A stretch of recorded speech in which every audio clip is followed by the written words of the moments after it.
ಎಲ್ಲ ಪತ್ರಿಕಾ ಮಿತ್ರರಿಗೆ ಸ್ವಾಗತವನ್ನು ಹೇಳ್ತಾ, ನಾವಿಂದು ಪತ್ರಿಕಾಗೋಷ್ಠಿ ಕರೆಯ ಉದ್ದೇಶ ಏನು ಹೇಳಿದರೆ, ನಮ್ಮ ಮೈಸೂರಿನ ಏನೊಂದು ದಸರಾ ಇದು ಕೇವಲ ಒಂದು ಸಾಂಸ್ಕೃತಿಕ ಕಾರ್ಯಕ್ರಮ ಅಲ್ಲ.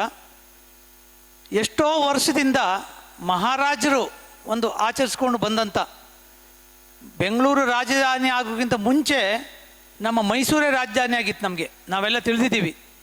ಸರ್ಕಾರಗಳು ಬರುಗಳ ಮುಂಚೆನೇ ಮಹಾರಾಜರು ಇದನ್ನೆಲ್ಲ ನೋಡ್ಕೊಂಡು ಬರ್ತಾಯಿದ್ರು.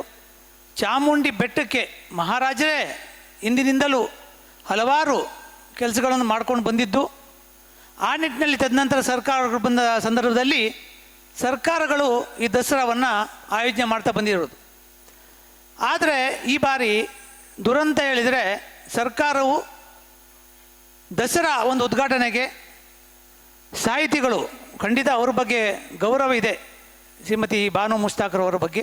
ಆದರೆ ನಮ್ಮ ಒಂದು ಬೇಸರ ಏನು ಹೇಳಿದರೆ, ಈವನ್ ಇದು ಬೂಕರ್ ಪ್ರಶಸ್ತಿಯನ್ನು ದೀಪಾ ಬಸ್ತಿ ಅವರು ಸಮೇತ ಪಡ್ಕೊಂಡಿದ್ದಾರೆ.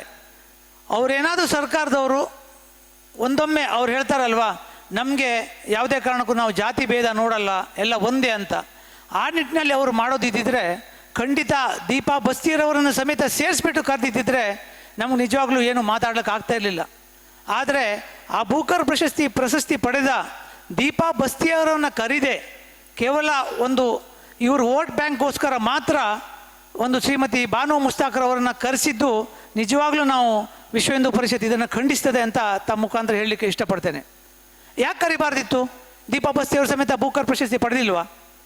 ನೀವು ಒಂದೊಮ್ಮೆ ನಾವು ಜಾತ್ಯತೀತ ಇಲ್ಲ ನಾವೆಲ್ಲರನ್ನ ಒಂದೇ ಥರ ನೋಡ್ಕೊಳ್ಳುವಂತಾಗ ಇದು ಇಬ್ಬರನ್ನು ಕರಿಬೇಕಿತ್ತು. ಇಬ್ಬರ ಕಡೆಯಲ್ಲೊಂದು ಉದ್ಘಾಟನೆ ಮಾಡಿಸ್ಬೋದಿತ್ತು. ಯಾಕೆ ಮಾಡಲಿಲ್ಲ? ಭಾಳ ಬೇಸರದ ಸಂಗತಿ.